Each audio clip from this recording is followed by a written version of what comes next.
How to have fun anytime, anywhere. Step 1. Go to ChumbaCasino.com. ChumbaCasino.com. Got it. Step 2. Collect your welcome bonus. Come to Papa welcome bonus. Step 3. Play hundreds of casino-style games for free. That's a lot of games. All for free? Step 4. Unleash your excitement. Woohoo!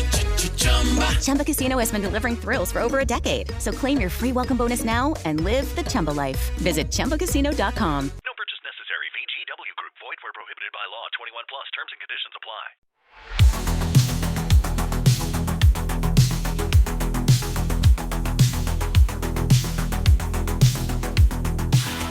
We are now going to get into our discussion on the newest season, and that is the Prehistoric Avengers, started March 4th, 2025. Our first card. Take a seat back, ladies and gentlemen, and let me explain to you.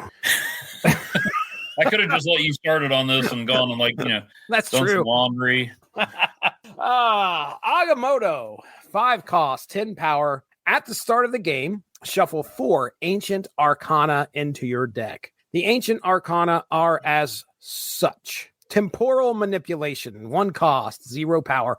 Every single one of these have 0 power. On reveal, give Agamotto plus 3 power. Put him into your hand if he's not in play. Banish this. Okay, there's our banish effect that they had. Agamotto is the reason why, which I assume So just that kind of disappears.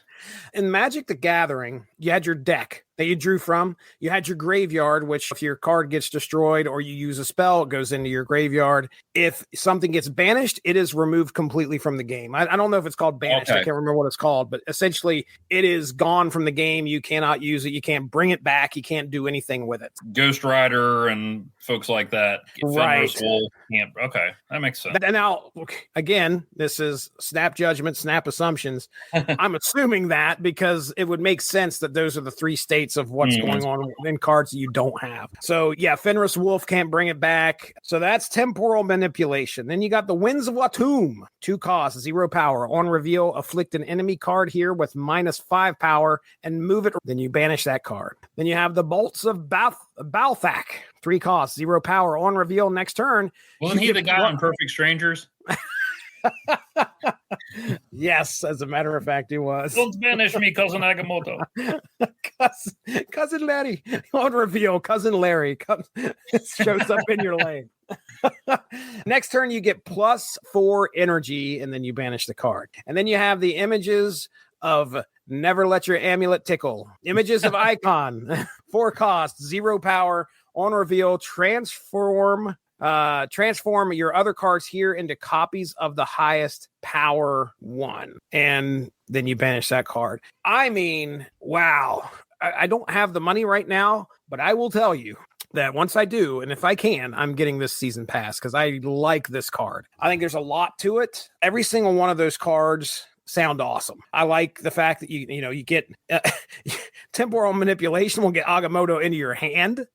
Which is great and gives them +3 power. Every single one of these has a huge upswing. I was able to get Bolts of Balthak and lay out next turn. I'm going to have freaking 8 energy. I got to say, I'm really, really interested. The season's been out today, so did you get it yet? I don't think I'm going to pull the trigger on this one. Really? Well, I mean, not because I don't like it. I just, I'm not getting as many seasons. It looks cool, but I'm kind of on the fence about it. I mean, in a way, these spells feel almost better than the Infinity Stones because you do have to spend power on them, spend energy on them, and especially after, the first one is not just a 1 cost, but they're not taking up space. Although they do limit what you can play, there's probably a balance to that. It seems like a lot to me. And you think it's a little OP, overpowered? I don't know if it's overpowered because, like I said, I think there's a balance. I mean, you're going to be giving up some other stuff to get these cards out there. The first thing I thought was this kind of felt like what we always say about Cap, that every Cap knockoff is a better Cap than Captain America. So I was like, well, this dude's a much more powerful sorcerer than Doctor Strange, but he was like the original guy. So that actually does make sense. Right. I get that. I don't know that it's OP. I just think think about what Doctor Strange does. He moves 1 card. Right. As the game evolves, you're going to be getting more and more complicated things. Some of the original characters that are the foundation of the Marvel Universe aren't going to be the innovative, most frequently used cards. Yeah, I think this card would be fun. There's the fact that he looks kind of like a version of Doctor Strange who wants you to come up to his sanctum and check out his etchings. You know, I don't know. I don't like, there's nothing wrong with this card. I had already decided I was kind of going to sit this one out before I saw what he did. So he looks like a fun card. I'll probably get him at some point when he drops into series 5 or whatever. I just don't quite know what to make of it. It could be interesting, but I'm not feeling the pull. Okay. All right. When you look at this and you're like, okay, this is a 5/10. And not only do you get that card, you get 4 other ones. I mean, it's like 5 freaking cards in one thing. I mean, it's, power creep is definitely. Who would be frustrating to have played against you if you use Agamotto? Gorgon. Yeah. Also Cassandra Nova. But I mean, it'll be interesting. Like I said, I don't know if it's overpowered. It's just different, you know? But I mean, hey, Erisham was different. Some people didn't like that. I love Erisham. So I'm not down on it. I may change my mind and wish I'd gotten it. And I may save up some tokens for him going into next season. But, I think it'll be neat to play against to see how it does. I don't think it's going to tilt it too much. They may have balanced it pretty well. Just at first glance, I was like, it's kind of a lot. I wonder how that's going to work. You ran into him and all. I've played some today, but I have not seen him yet. Me either. I've only seen, I can't say that I've seen any new card. Well, we got 2 new cards today. I did, however, drop some keys and get this next card, which is Eson, 6 cost, 10 power. After each turn, put a created card from your hand here. I like a lot of these cards this season. I didn't buy hardly anything last season with keys. We'll talk about that in our meta and unlocks discussion. But yeah, dude, I hardly spent any keys. I ended up with, like, before I bought Eson today, I had 9 keys sitting there. So yeah, I got Eson. My first instinct was, okay, you put a created card from your hand here. You want the highest cost created cards that you have. And if you can lay down Eson on turn 6, at the very least, if it's a 6-turn game, you're going to lay down a 10 power card, and then he's going to grab something from your hand at the end of that turn and put it there too. If you've got Nick Fury bringing in 3 heavy hitters, hopefully he's going to pull something that makes sense. Yeah. I have high hopes. I haven't had the greatest luck with him. I've been playing with the deck, trying to make sure everything works together. I think what I've found right now, right before I came down here, I had him in sort of like a Spectrum deck. Just in case I didn't draw Eson, I had some ongoings that I could pump up with Spectrum. I had Cosmo in there, mainly because I was like, okay, well, I don't want Eson getting taken out if I get him out there early. But the goal of the deck is to try and get him out there early. So it's Psylocke. Oh, what's his name? Electro. It's Limbo, Magic. Get Magic out there. So if you can get him out there on turn 5, you've got turn 5, 6, and 7. If he's in one lane by himself, he could pull all 3 cards if Nick Fury's brought him in. So anyway, that was my plan. I haven't had tremendous success yet because that's just early going. So what are your thoughts on Eson? First of all, I did look up because, each Celestial has a designation. He is Eson the Searcher. Okay, not the prober. No, we need Oneg. Come on, guys. What are we doing here? Probably get Zuron the Tester first. Yeah, I got him too. Yeah, and I was trying to figure out ways to get him out as early as possible. Now, if I do that and don't actually have any, cards to add to my hand, that might be a problem. But I didn't have a lot of time today to experiment with decks, so I just threw him in with his other Celestial buddy, Erisham. Oh, okay. You're going to have a lot of cards. Wait, I don't know if that would work. Because what is the language? A situation where they're not counted as created. Yeah. Okay. So that might not work at all. Let's see. Eson. If you put a created card from your hand here, well, it will be created by Erisham, so I think it would work. I haven't played a lot, and I've never drawn Eson in it yet. But the other card that's in that deck, I mentioned last time that I tried to pair Erisham with Pixie. Because Pixie will only shift the cost of the cards that started in your deck. So it's mostly 1s and 6s or 5s. If Pixie can swap him with a 1 cost, then I can get him out there early. I also want to look at using Iron Lad. could activate his ability early. Jubilee, Lockjaw could bring him out. I'd have all these cards to bring Eson out, but then I need to make sure I have some created cards. That's why I like pairing him with Arishem, because I think that would work on any of the Arishem cards. So haven't really refined it, but yeah, it looks like a fun card to mess with. I forgot to mention Living Tribunal. I forgot to mention that I've got Living Tribunal in there, which makes it kind of really tough because it's really kind of lopsided when it comes to like the 6-cost cards. And if I don't have Psylocke and Magic running, then I'm running into some trouble because the only thing I'm going to be able to get out there is probably Spectrum. But yeah, if you get Living Tribunal out there, then you're going to have, it says here, those heavy hitters are only going to go in one lane. So if you can spread that power out, it might help you. I think it'll definitely be a fun one to experiment with. I agree. Then one more Celestial means we're that much closer to getting Oneg in the game. All right. Starbrand, 3 cost, 10 power, ongoing. Your opponent has +3 power at each other location. So you've got a 3/10 out there, but every other location is going to get +3 power. So it's almost a reverse Mr. Fantastic. Yeah. Give it to each location, each other locations. Yeah. I did not read the text of that carefully because a friend of mine was like, yeah, the only one I'm not really sure about the season of Starbrand. And I'm like, what, are you kidding? 3/10? That's great. And then oh, wait, your opponent gets +3. Yeah. I think this is custom made. I don't know, Jesse, you probably read Champions number 241, where the Starbrand went down to the Savage Land to hang out with his best buddy Sauron. Yes. Oh, the next part of that story involved the Enchantress somehow. I don't know how, but it did. Well, she was romancing Zero, Strife's teleportation droid. Right. Oh, see, folks, I'm telling you right now, there needs to be a Marvel Snap team up. Marvel, my goodness, we are at your disposal. Please give us a call. All right. I just think it could bring back the Sauron deck. Zero, definitely be a guy to play with him in really specific circumstances. Great dude to play when the bar with no names on the board. Ooh, oh man, I didn't even think about that. I've seen that a lot more here lately. I don't know why, but I've seen it quite a bit here within the past few days of playing. I know I asked you about Starbrand. I'll just throw this out there for the listeners because I was asking Evan about, wasn't Starbrand part of the new universe? So any comic book fans out there, hopefully you enjoy some comic books while you're playing Marvel Snap. There was the new universe, late 80s thing that happened, if I remember correctly. There is going to be a location we're going to talk about here that kind of folds in with Starbrand called the Starbrand Crater. Anyway, Starbrand was like the Superman of the new universe. What a weird concept the new universe was. I was just looking over the wiki. It sounds like history up to like 86 or 87 mirrored us reality until this big event happened, the white event. Starbrand Crater is what I think triggered the black event. Good. I'm done. When Jonathan Hickman was writing Avengers, he brought Starbrand into kind of the Marvel Universe proper. And then Jason Aaron, who's the guy that came up with the Prehistoric Avengers or the Avengers of 1 million BC, made a Hulk-like creature into the Starbrand. And then there was a child born with the Starbrand power that the Avengers were the guardians of. And then when she used her power, she kept aging up. So soon she was a teenage Avenger and all that stuff. They've kind of made the Starbrand part of the main Marvel Universe now, waiting for someone to reboot Kickers Inc. into the main Marvel Universe, team them up with Super Pro. Kickers Inc. Who do you want to write it? Ryan North? Ryan North can write anything. That would be amazing. There you go.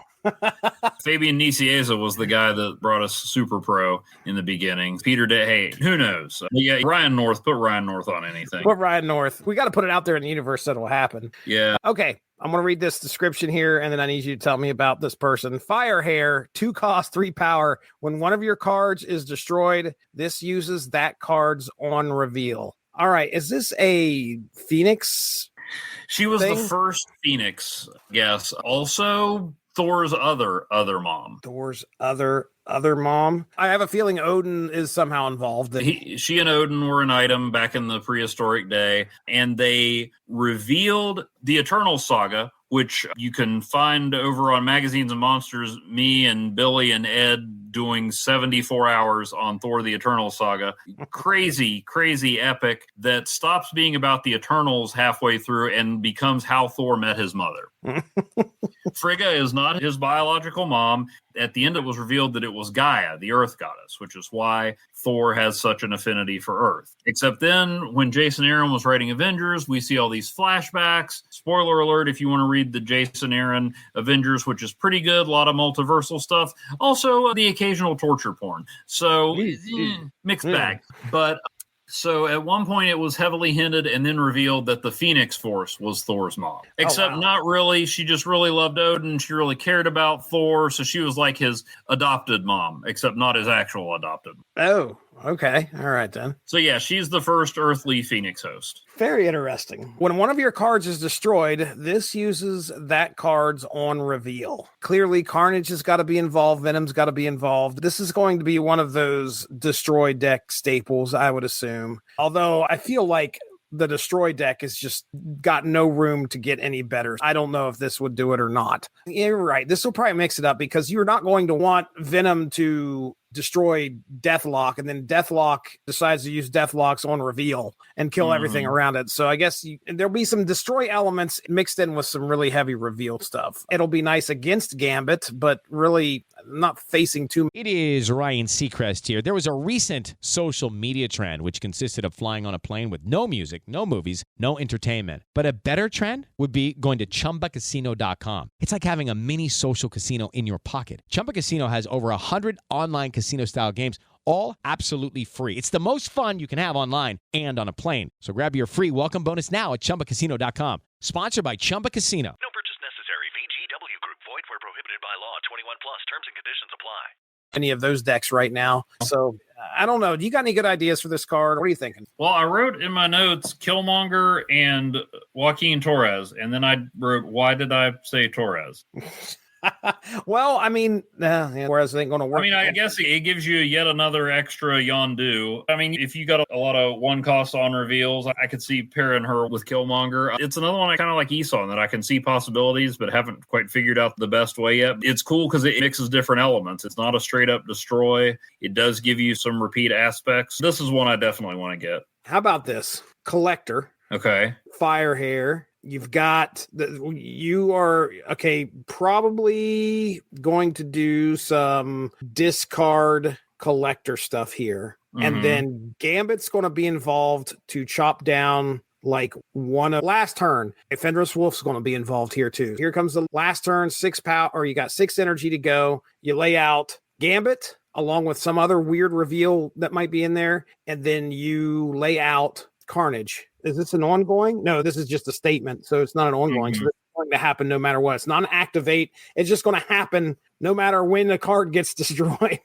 No matter when one of your cards gets destroyed. But anyway, you do Gambit and then you do Carnage. Okay. And then hopefully you've got Swarm. So you get that down to 0 and then you get to shoot another card off of their board. This is probably going to go, if Firehair goes anywhere, she's going to go in my Bullseye deck. Okay. Because Bullseye is there to get rid of all those cards again, bring everything down to negative power. You could use Gambit twice on the last turn if you wanted. I think that's, if I get her, that's where she's going. She's going to go in my Bullseye, Fenris Wolf, Gambit deck. And then it specifies this card uses that card's on reveal. So if you're looking at Killmonger, Silver Sable, she would use it. That would boost her up. I could see her maybe going in my Body Slide by No Fun deck. Yeah. Yondu and Cable start pulling the cards out of that deck. Heck, even Cassandra Nova. It'd take some thoughtfulness. You might wipe out one lane and then have one really powerful lane. We know you got to have 2 to win. But yeah, this seems like a fun one to experiment with. I agree.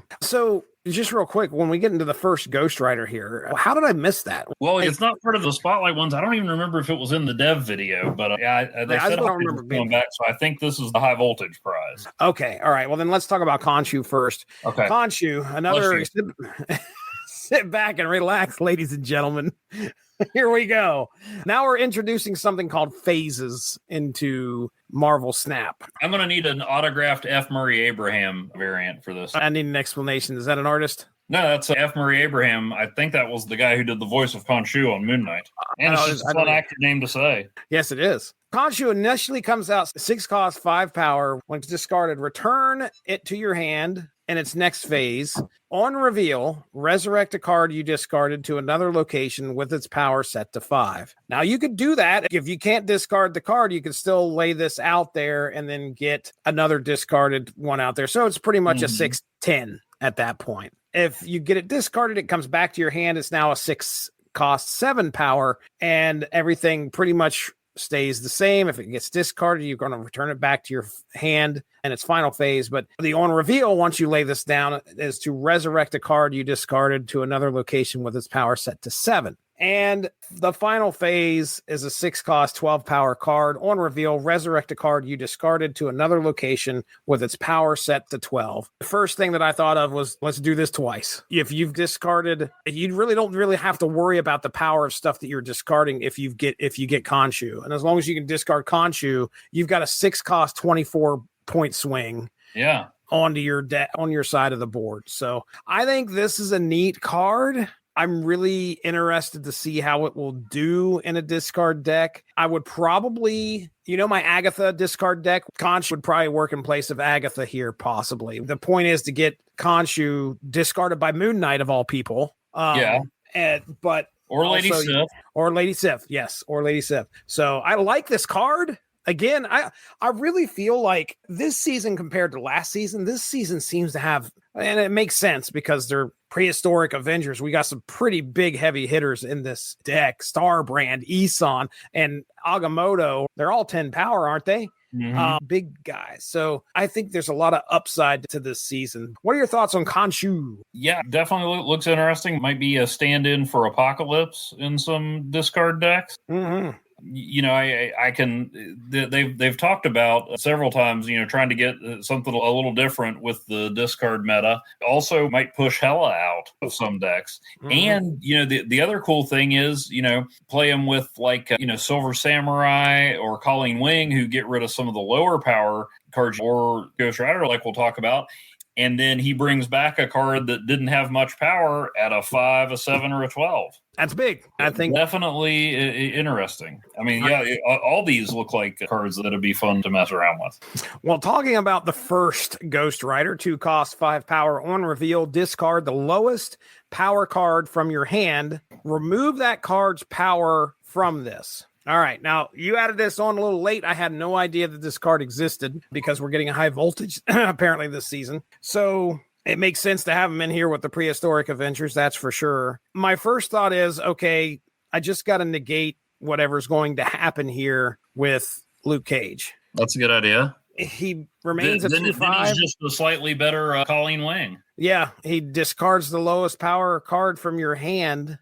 I don't know, man. It feels it doesn't feel that impactful compared to the rest of these guys. But what are your thoughts here? Well, he's another tool in the discard deck. The first thing I thought of was make sure you've got the hood, and then he becomes a 2/8, subtract a -3. That's right. Or I suppose Mr. Negative, but you're not going to put Mr. Negative in a deck just to get him from a 5/6. Pretty rare. Yeah, there's some things you could do with him. Luke Cage is one way. The other thing I thought of is if he discards a particularly powerful card, then you can Viper or Annihilus him over. My thoughts about this card have very little to do with the actual game mechanics. First, when I saw Prehistoric Avengers and I didn't see him as one of the featured cards, I'm like, why are we even doing Prehistoric Avengers if we're not going to have Ghost Rider riding a flaming woolly mammoth? Yeah. What is even the point here? You take Agamotto and all his, powerful cards. Who cares? Where's Ghost Rider? I remember when they started doing promos for this thing, I was like, oh my gosh, this is awesome. And then a mutual friend of ours that owns a local comic shop got the first appearance of these Prehistoric Avengers in and waited until after I had read it to point out to me that the Ghost Rider's mammoth died on the first page. Oh, no. There were flashbacks, and I got to see more of him. I think even when the promo first came out, I shared something on social media that was like, Ghost Rider on a flaming woolly mammoth. Your argument is invalid. Perfect. So, I mean, yeah, the effect is not, especially compared with some of these others, is not as powerful, not as impressive, but I just want the card. And, we'll see. Again, I'm not 100% sure how it'll work. Maybe I'm overcomplicating it, but like a lot of these, it's one that I think it'd be interesting to see how it works. Mm-hmm. All right, let's get into And it does locations. kind of work with the more traditional Ghost Rider because it discards a card, although probably not the one you're going to want that Ghost Rider to bring back. No, you're not. Okay. But again, he's taken out a low level card, so if Khonshu is going to bring him back, so much the better. Right. That's about what I'm thinking here is like Khonshu and the first Ghost Rider are definitely going to be paired up. Think about this. Okay, you know how much I love the hood. So, okay, you play the first Ghost Rider, you discard the hood, he's a 2/8. You don't get the demon. Well, then you play Khonshu, and the hood comes back as a 12 power card. Oh my gosh. Let's just say you got a turn 7 involved there. You lay out Khonshu on turn 6. We'll just say you were able to get him. If you can get him up to 6/12, great. But even if not, you lay out 6/7. Getting the hood to a plus power is fantastic. That's wonderful. But you also get a 1 cost demon in your hand. 1 cost 6 power demon for turn 7. So yeah. Or I mean, that deck deserves to have Odin. So you've got a 6 power demon in your hand, and then you lay out Odin on top of Khonshu. No, it's at another location. So yeah, this is exciting. He could be useful in certain circumstances, but let's make sure we all still remember Parker Robbins still sucks. Yes, he does. Yes, it's been noted. And yes, indeed. He's the Sebastian Shaw of the non-mutant villain set. Location. Starbrand Crater. If you have 10 more power here, go ahead. Wait a second. I just realized something. So I wanted to verify that I was correct. Yeah. What did they say with the MCU? It's all connected.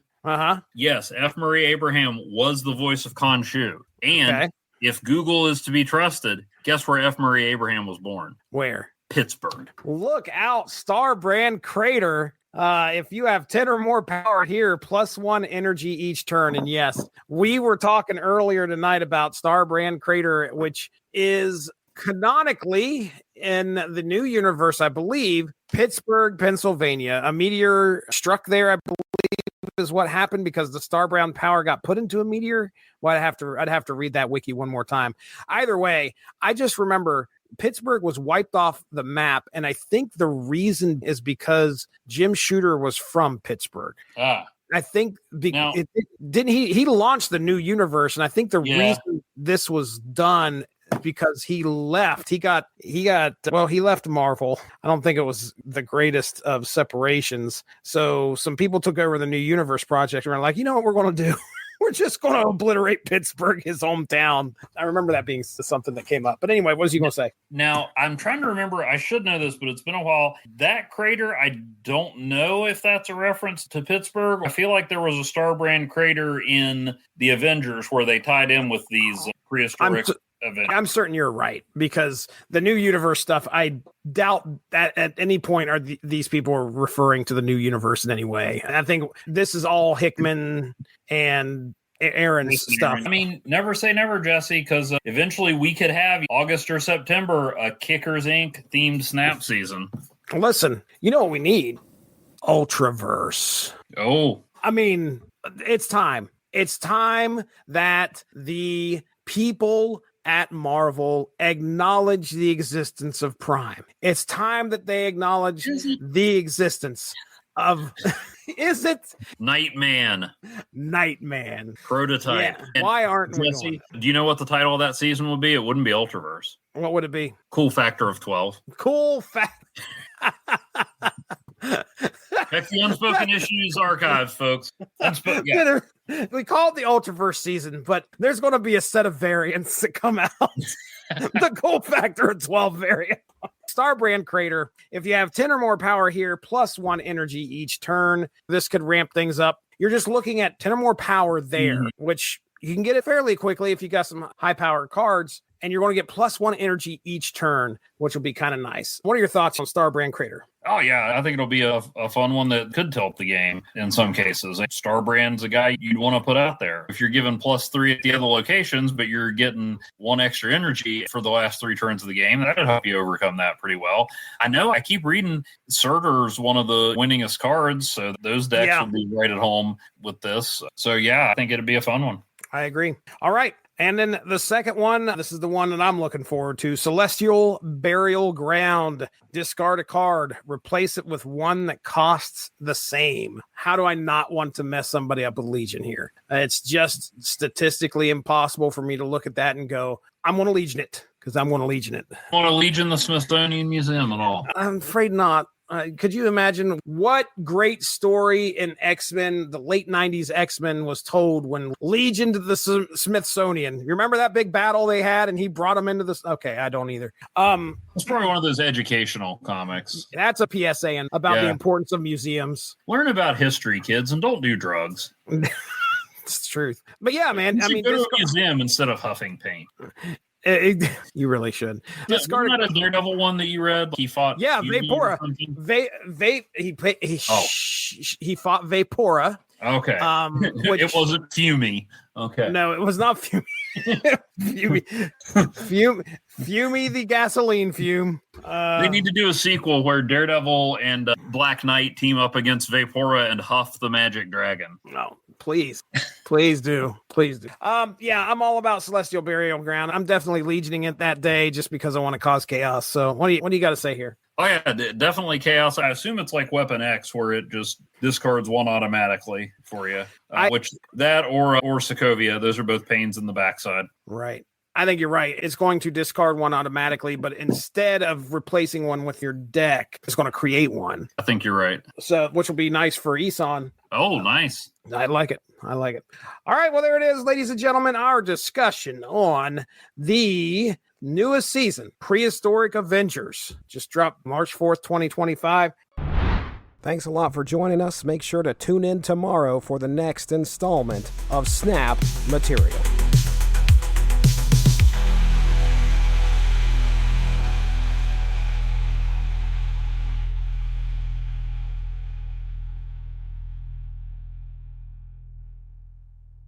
It is Ryan Seacrest here. There was a recent social media trend which consisted of flying on a plane with no music, no movies, no entertainment. But a better trend would be going to ChumbaCasino.com. It's like having a mini social casino in your pocket. Chumba Casino has over 100 online casino-style games, all absolutely free. It's the most fun you can have online and on a plane. So grab your free welcome bonus now at ChumbaCasino.com. Sponsored by Chumba Casino. No purchase necessary. VGW Group. Void where prohibited by law. 21 plus. Terms and conditions apply.